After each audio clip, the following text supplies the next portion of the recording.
Everyone, welcome back to my channel unfolding literature. আজকে চলে এসেছি নতুন আরও একটি পোয়েম নিয়ে। আজকে আলোচনা করব one day I রোট her name. এটি কিন্তু একটি সনেট, লিখেছেন এডমন্ড স্পেন্সার। তো এই সনেটটি লাইন বাই লাইন অ্যানালাইসিস করব সম্পূর্ণ বাংলায়।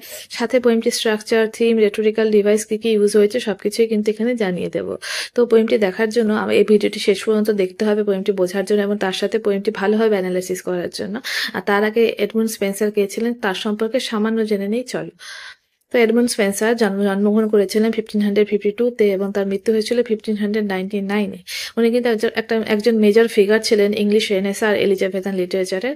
উনি বেস্ট নোন, মানে সব থেকে বেশি বিখ্যাত তার ফেয়ারি কুইন কবিতার জন্য আর হচ্ছে গিয়ে এপিক অ্যালেগোরিক্যাল পোয়েমের জন্য।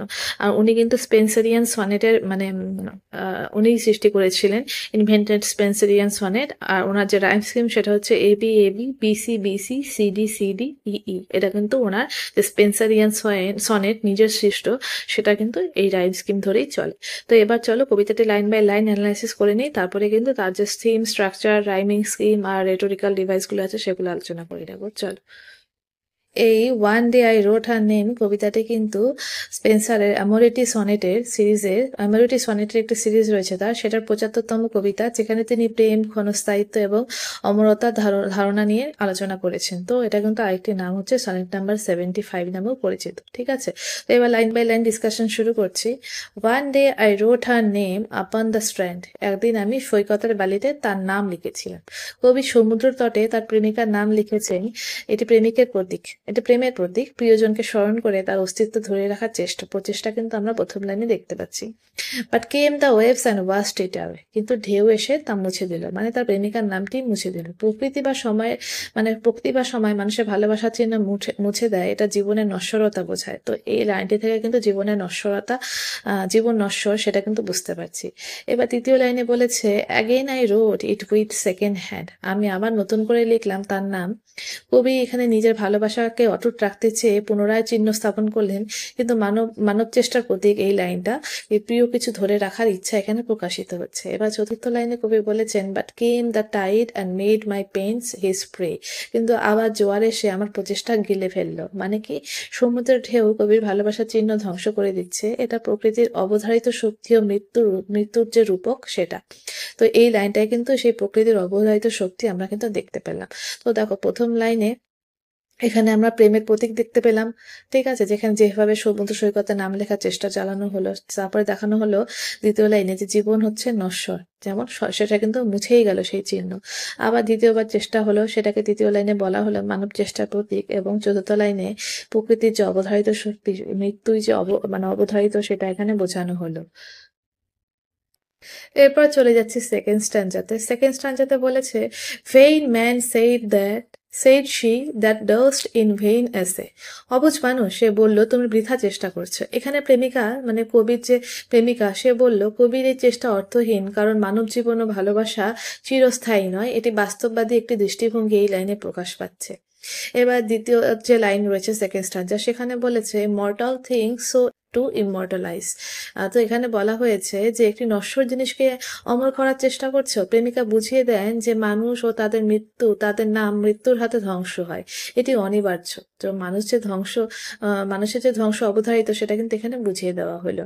এরপরে বলা হলো, for I myself shall like to this decay. বলছে কারণ আমিও একদিন এমনই বিলীন হয়ে যাব। তার প্রেমিকা তাকে বলছেন, তিনি স্বীকার করেন যে একদিন তার দেহ ধ্বংস হয়ে যাবে, যেমনটি বালিতে লেখা নাম হয়। ঠিক আছে, তার মানে প্রথম যেটা আমরা দেখলাম যে বালিতে লেখা নাম যে মুছে গেল সমুদ্রের জলে, এখানে কিন্তু প্রেমিকা নিজেই স্বীকার করছে যে সে একদিন নিজেও বিলীন হয়ে যাবে। মানে মানুষের মৃত্যু কিন্তু অবধারিত, মানুষকে ধরে রাখা যায় না। এবার নেক্সট লাইনে বলেছে, অ্যান্ড ইক my name be wiped out like wise. আমার নামও তেমনি মুছে যাবে। নাম, স্মৃতি, দেহ সবকিছুই ক্ষণস্থায়ী, এখানে তাই বোঝানো হয়েছে। প্রেমিকা বলছেন মৃত্যুর পর সবকিছুই বিস্তৃত হবে। এবার থার্ড স্ট্যান্ডাতে বলেছে, not so quod I let baser things devise. তো এখানে বলেছে তা হবে না, আমি বললাম তুচ্ছ জিনিস হয়তো হারিয়ে যায়। এখানে কবি তার প্রেমিকার বাস্তববাদী দৃষ্টিভঙ্গির প্রতিবাদ করছেন। তিনি বলেন সত্যিকারের প্রেম অমর হতে পারে। To die in dust but you shall live by fame. বলছে ধুলোয় মিশে যেতে পারে তারা, কিন্তু তুমি খ্যাতির মাধ্যমে বেঁচে থাকবে। কবি বিশ্বাস করেন তার কবিতার মাধ্যমে তার প্রেমিকা অমরত্ব অর্জন করবেন, এবং এটি কবিতার ক্ষমতা বা সাহিত্যের অমরত্ব বোঝায়, যে কবিতা লিখলে কেউ কখনো হারিয়ে যেতে পারে না, তিনি কিন্তু কবিতা লিখে তাকে অমর করেই রাখবে। নেক্সটে বলেছেন মাই ভার্স ইউর ভার্চিউস রেয়ার স্টেল ইটারনাইজ। আমার কবিতা তোমার অসাধারণ গুণাবলী চিরস্থায়ী করবে। কবি মনে করেন তার লেখা প্রেমিকাকে ইতিহাসে চিরস্থায়ী করে তুলবে। এটি কবির আত্মবিশ্বাস ও কবিতার শক্তির প্রতিফলন। ঠিক আছে, এরপর নেক্সট লাইনে বলেছে and in the heavens right your glorious name. আকাশে লেখা থাকবে তোমার গৌরবময় নাম। নশ্বর বালির বদলে কবি তার প্রেমিকার নাম অমর করে তুলতে চান আকাশে বা সাহিত্য কীর্তিতে, এটাই কিন্তু এখানে বোঝানো হয়েছে। এবার চলে যাচ্ছে লাস্ট যে দুটো লাইন সেখানে, Where Venus death shall all the world subdue। যখন মৃত্যু পুরো পৃথিবীকে জয় করবে, মৃত্যু একদিন সবাইকে পরাজিত করলো। এখানে এটাই বোঝানো হয়েছে our love shall live and later life renew। বলছে মৃত্যু যদি একদিন সবাইকে পরাজিত করেও দেয়, তবুও আমাদের প্রেম বেঁচে থাকবে ও পরবর্তী জীবনকে পুনর্জীবিত করবে। এখানে প্রেম এবং কবিতা এই দুইয়ের দৃষ্টিশক্তিতে, মানে দুইয়ের শক্তিতে মৃত্যুর পরেও ভালোবাসা টিকে থাকবে। এটি একটি আদর্শবাদী ও রোমান্টিক দৃষ্টিভঙ্গি। তো এখানে যে বিষয়গুলো এখানে তুলে ধরা হয়েছে সেটা হচ্ছে প্রেম, সত্যিকারের প্রেমকে অমর করে তুলতে চাওয়া, সময় ও মৃত্যু, নশ্বরতার বিরুদ্ধে লড়াই, কবিতার শক্তি, মানে সাহিত্য প্রেমকে ইতিহাসে অমর করে রাখতে পারে, বাস্তবতা বনাম আদর্শবাদ, মানে প্রেমিকার বাস্তববাদী বক্তব্যের বিপরীতে কবির আদর্শবাদী দৃষ্টিভঙ্গি। তো স্পেন্সার এই কবিতার মাধ্যমে বোঝাতে চেয়েছেন যদিও দেহ ক্ষণস্থায়ী, কিন্তু প্রেম এবং কাব্যচর্চা সেই প্রেমকে অমর করে রাখতে পারে। তো কবিতার বিষয়বস্তু এখানে পরিষ্কার করে বোঝানোর চেষ্টা করলাম। যদি ভালো লাগে অবশ্যই লাইক অ্যান্ড কমেন্ট করবে।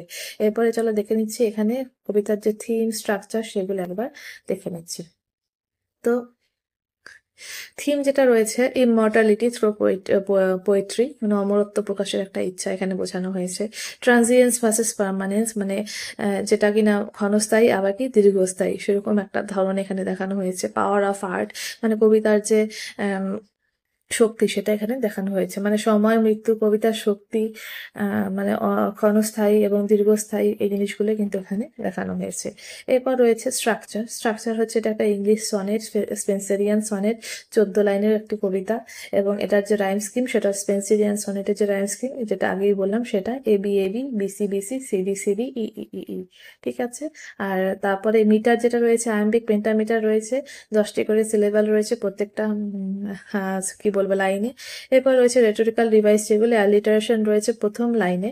হু wrote her name upon the strand, repetition of consonant sound রয়েছে এখানটায়। ঠিক আছে, মানে ও ব্যাপারটা এখানে বারবার এখানে একইভাবে আসছে, হু রোট হার নেম আপন স্ট্র্যান্ড এইভাবে। তারপরে রয়েছে পার্সনিফিকেশন রয়েছে, the tide made my pains his prey. দেখো টাইট কি কখনো প্রে করতে পারে না, কিন্তু স্বীকার করতে পারে না, কিন্তু টাইটকে কিন্তু এখানে পার্সনিফাই করা হয়েছে, তাকে একটা মানুষ হিসেবে ধরা হয়েছে। মানুষ বা জীবজন্তু কিন্তু স্বীকার করতে পারে, কিন্তু টাইট হচ্ছে ইনঅ্যানিমেট অবজেক্ট, তাকে কিন্তু এখানে পার্সনিফাই করা হলো স্বীকার করতে পারে বলে। এরপরে মেটাফর রয়েছে লাইন নাম্বার 6 আর 7 এ, mortal things so to immortalize. এখানে কিন্তু মেটাফর ইউজ হয়েছে, কম্পেয়ার করা হয়েছে writing a name to making someone live for ever. ঠিক আছে, একটা নাম লিখে কাউকে যদি ইমর্টালাইজ করা যায়, ঠিক আছে, ইমর্টালাইজ করা যায়, সেটাই হচ্ছে এখানে মেটাফর। অ্যাপোস্ট্রফি রয়েছে ভেইন ম্যান সেই সেড শি। এখানে ডাইরেক্ট অ্যাড্রেস করেছে স্পিকারকে, the woman respond as if speaking philosophically. এরপরে রয়েছে সিম্বলিজম রয়েছে, দ্য সি আর টাইডকে টাইম আর ডেথের সঙ্গে এখানে তুলনা করা হয়েছে, এটা হচ্ছে সিম্বলিজম। অ্যান্টিথেসিস রয়েছে 5 নম্বর থেকে 6 নম্বর লাইনে, আর 9 আর 10 নম্বর লাইনে, contrasting the woman's pessimism with the poet's idealism. তো দুটো কিন্তু এখানে কিন্তু আমরা লাস্টে যে থার্ড স্ট্যান্ডে সেখানে আমরা দেখতে পাই যে কবি কিন্তু প্রতিবাদ করে উঠছে তার প্রেমিকার যেটা বক্তব্য তার বিরুদ্ধে। তো সেখানে কিন্তু অ্যান্টিথেসিস ইউজ হয়েছে। পরে রয়েছে হাইপারবোল ইউজ হয়েছে, যে line number 12, right your glorious name in heaven. এখানে কিন্তু হেভেনে কি আসলে নাম লেখা, যেটা অনেক বেশি করে বারবার কথা, তার জন্য কিন্তু এখানে হাইপারবোল ইউজ হয়েছে। রিপিটেশন ইউজ হয়েছে, অ্যাগেন আই রোট, তো অ্যাগেইন কথাটাই কিন্তু এখানে রিপিট হলো। ঠিক আছে, দ্বিতীয়বার এখানে তার নাম লেখার চেষ্টা করা হলো। আইরনি ইউজ হয়েছে, the act of writing in sand is futile, তো এটা কিন্তু একটা আইরনি। তো এইভাবে কিন্তু সমস্তটা বোঝানোর চেষ্টা করলাম। ভালো লাগলে অবশ্যই লাইক অ্যান্ড কমেন্ট করবে, এবং এরকম আরো যদি ভিডিও পেতে চাও তাহলে কিন্তু চ্যানেলটিকে সাবস্ক্রাইব করবে। Thank you so much.